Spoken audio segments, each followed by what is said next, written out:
स्वागत है तुम्हारा उज़ुमाकी मांगा सीरीज के एक और नए चैप्टर में। और अगर तुमने पहले के चैप्टर्स नहीं देखे हैं तो जाकर देख लो, मैंने लिंक डिस्क्रिप्शन में दी है, वरना तुम ऊपर आई बटन पर क्लिक करके उन चैप्टर्स की वीडियोस को देख सकते हो। तो वक्त न बर्बाद करके स्टोरी को स्टार्ट करते हैं। Uzumaki chapter 17 escape. तो पिछले चैप्टर में हमें दिखाया गया था कि मित्सुओ भी इस नेम में बदल रहा है। मित्सुओ की हालत देखकर कीरी फैसला करती है कि उसे अब इस शहर को छोड़ना होगा। अब आगे कीरी मारुयामा और शुइची से कहती है, मुझे मित्सुओ को यहाँ से दूर ले जाना होगा, इससे पहले कि वो स्नेल में बदल जाए। जब वो इस शहर से बाहर चला जाएगा तब वो फिर से नॉर्मल हो जाएगा। इसके बाद मैं अपने पेरेंट्स को ढूंढने वापस आऊंगी। फिर मारुयामा कीरी से कहती है, लेकिन हम यहाँ से बाहर कैसे निकलेंगे? हम सड़क या समुद्र के रास्ते से तो नहीं जा सकते हैं। फिर कीरी उससे कहती है, तो पहाड़ियों का रास्ता कैसा रहेगा? ये सुनकर शुइची कहता है, इन सब का कोई फायदा नहीं है, स्पाइरल हमारे चारों तरफ है। फिर उन तीनों में बहस हो जाती है। कीरी कहती है, अभी बहस करने का कोई फायदा नहीं है। उसके बाद कीरी एक लकड़ी उठाती है और उसे छोड़ देती है। वो लकड़ी पहाड़ियों की तरफ गिरती है। फिर वो लोग फैसला करते हैं कि वो पहाड़ियों के रास्ते से बाहर जाएंगे और वो ऐसा करते भी हैं। कीरी कहती है,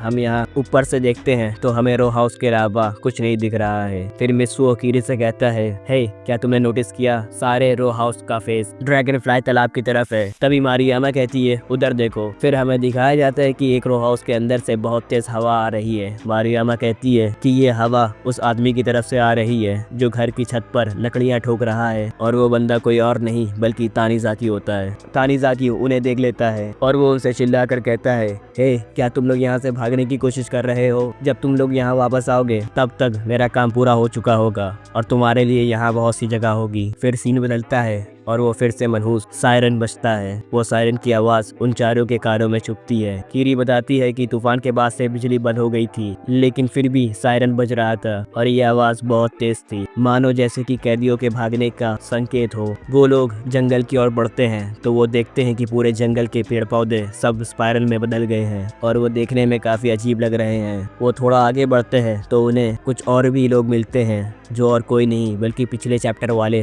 ताकामोतो और उसके लोग थे। उन लोगों का आपस में सामना होता है और उनके बीच में काफी बात होती है, पर जो मेन बात थी वो थी कि वो स्पाइरल उन्हें गोल गोल घुमा रहा था। ताकामोतो को लगता है कि रास्ता बाई तरफ से है और अपने लोगों को लगता था कि रास्ता दाई तरफ से है, पर वो दोनों ही गलत थे। तो वो सभी साथ में रास्ता ढूंढने लगते हैं। कीरी और मारुयामा देखते हैं कि उन्होंने एक बंदे को बांध रखा है। मारुयामा उनसे पूछती है, तुम लोगों ने इसे क्यों बांधा है? फिर एक बंदा कहता है, ओह तुम्हारा मतलब ओकामोतो से है, हमने इसे इसलिए बांध रखा है ताकि ये भाग ना जाए। ये हमारी पार्टी का सबसे इम्पोर्टेंट बंदा है। इसके शेल को देखो, ये काफी बड़ा हो गया है। ये हमारा इमरजेंसी फूड है, जब ये पूरी तरीके से स्नेह में बदल जाएगा तब हम इसे खा लेंगे। फिर सीन बदलता है और वो लोग काफी दूर चले जाते हैं और उनके आसपास के पेड़ पौधे और भी अजीब हो जाते हैं। कीरी उन पेड़ों को देखकर कहती है, मैं इन्हें नहीं दे सकती हूँ, ये मुझे पागल कर रहे हैं। फिर कुछ ही देर के बाद ओकामोतो पूरी तरीके से एक स्नेल में बदल जाता है और वो लोग उसे कच्चा खाने लगते हैं। उन्हें देख करके मारुयामा कीरी से कहती है, कीरी जल्दी चलो, ये अभी बिजी हैं। और वो सभी वहाँ से चले जाते हैं। उन्हें छोड़ने की वजह ये थी क्योंकि मित्सुओ भी एक स्नेल बनने वाला था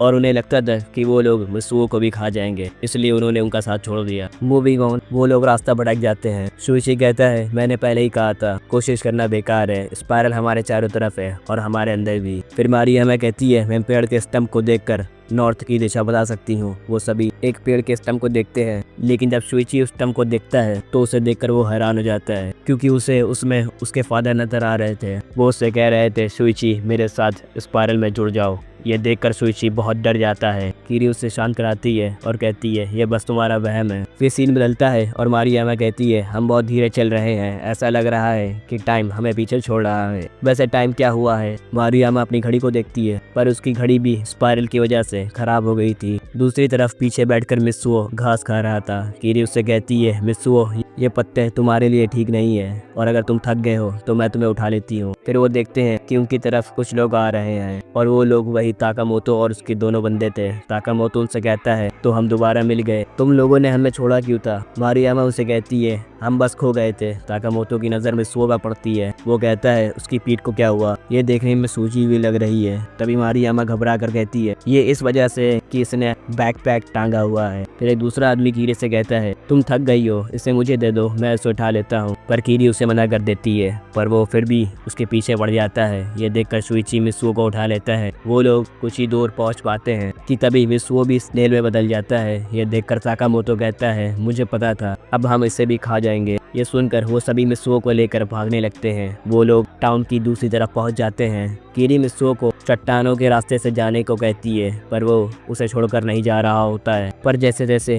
कीरी उसे भेज देती है और कहती है मैं प्रॉमिस करती हूँ मैं जल्दी आऊंगी और तुम्हें वापस ले जाऊंगी। साकामोतो और उसके लोग उनके पास पहुंच जाते हैं और उनसे कहते हैं कि हम इसे कच्चा खा जाएंगे। मतलब उन्हें पता नहीं था कि मित्सुओ भाग चुका है। साकामोतो कहता है हाँ बिल्कुल, तुम्हें ओकामोतो का टेस्ट याद नहीं है। उसे खाने के बाद ऐसा लग रहा था कि वो मुझे अंदर से स्पाइरल में बदल रहा है। फिर उन तीनों की बॉडी ही स्पाइरल में बदल जाती है। ये देखकर कीरी, मारुयामा और शुइची वहाँ से भाग जाते हैं और वापस कुरोजो शहर के पास पहुँच जाते हैं। वो शहर की हालत देखकर हैरान हो जाते हैं। शहर कैसा दिख रहा था ये तुम्हें अलग चैप्टर में पता चलेगा। और इसी सस्पेंस के साथ ये चैप्टर खत्म हो जाता है। और सुनो, एक मिनट रुको, देखो ये मांगा खत्म होने वाली है। इसके बस 2 ही चैप्टर बचे हैं, 18 और 19। 20 भी है पर वो एक फिलर चैप्टर है और काफी ज्यादा बोरिंग भी। और अब मैं कंफ्यूज हूँ कि मैं अगली मांगा कौन सी कवर करूँ। तो तुम मुझे कमेंट में बताओ कि मैं कौन सी मांगा की एक्सप्लेनेशन वीडियो बनाऊँ। यार तुम लोग कमेंट नहीं करते हो, करा करो यार, कुछ नहीं तो एक इमोजी भेज दिया करो और बताओ कि कौन सी नई मांगा लाऊं इस चैनल पर। और हाँ, सेनिन मांगा ही रिकमेंड करना जो अंडररेटेड हो, ऐसी मांगा जिसे किसी ने भी कवर नहीं किया हो। तो बस ढूंढो और मुझे बताओ। अपने भाई के लिए इतना तो कर ही सकते हो। तो भैया मैं तुम्हारे भरोसे बैठा हूँ, जो तुम बताओगे मैं वही मांगा कवर करूंगा। ओके, तो आज के लिए बस करते हैं। मैं मिलूंगा तुमसे नेक्स्ट वीडियो पे। तो बाय बाय।